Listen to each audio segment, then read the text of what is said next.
Salam sigap dan shalom. Renungan kita pada hari ini, Rabu 12 Juli 2023, berjudul Meninggikan Kristus di Hadapan Manusia. Ayat intinya terdapat di dalam Filipi 1 ayat 18. Tetapi tidak mengapa, sebab bagaimanapun juga Kristus diberitakan baik dengan maksud palsu maupun dengan jujur. Tentang hal itu aku bersukacita dan aku akan tetap bersukacita. Pena Inspirasi menuliskan yang dimaksud dengan judul renungan kita pagi ini, meninggikan Kristus di hadapan manusia, adalah sebuah panggilan kehidupan yang praktis agar kita senantiasa menunjukkan sukacita pelayanan sebagai faktor yang menunjang kebahagiaan sejati dan sarana untuk memulihkan hubungan kita secara vertikal kepada Tuhan dan horizontal dengan sesama sebagai berikut. Pertama, cara setiap orang agar bisa meninggikan Kristus di hadapan manusia adalah pergi dari rumah ke rumah, menolong di mana diperlukan pertolongan, dan kalau ada kesempatan menceritakan soal salib, pekerjaan, dan pengorbanan Kristus.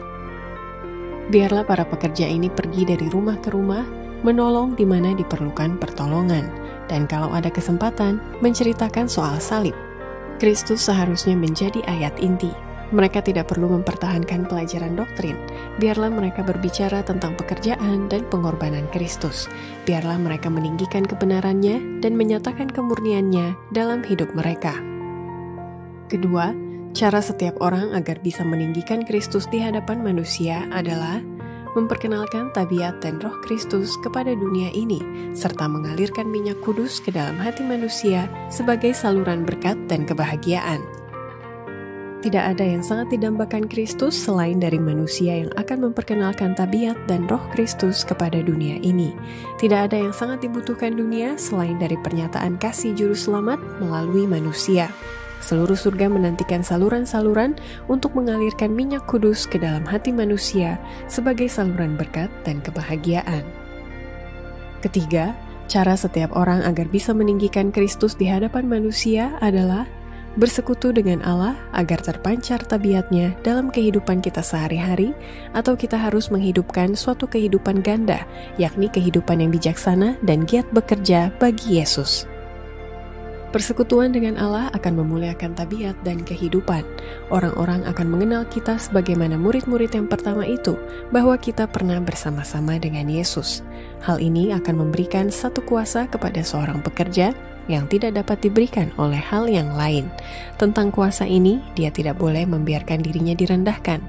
Kita harus menghidupkan suatu kehidupan ganda, kehidupan yang bijaksana dan giat, dan doa dalam hati serta kerja yang tekun.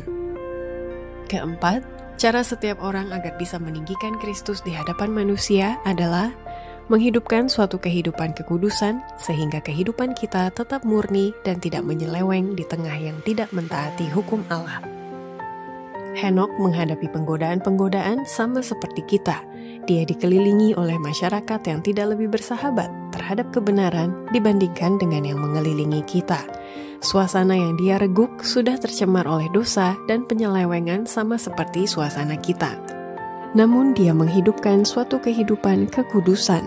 Dia tidak tercela oleh dosa yang merajalela pada zaman di mana dia hidup. Jadi kita pun bisa tetap murni dan tidak menyeleweng. Demikianlah renungan kita pada hari ini. Kiranya Tuhan memberkati kita semua.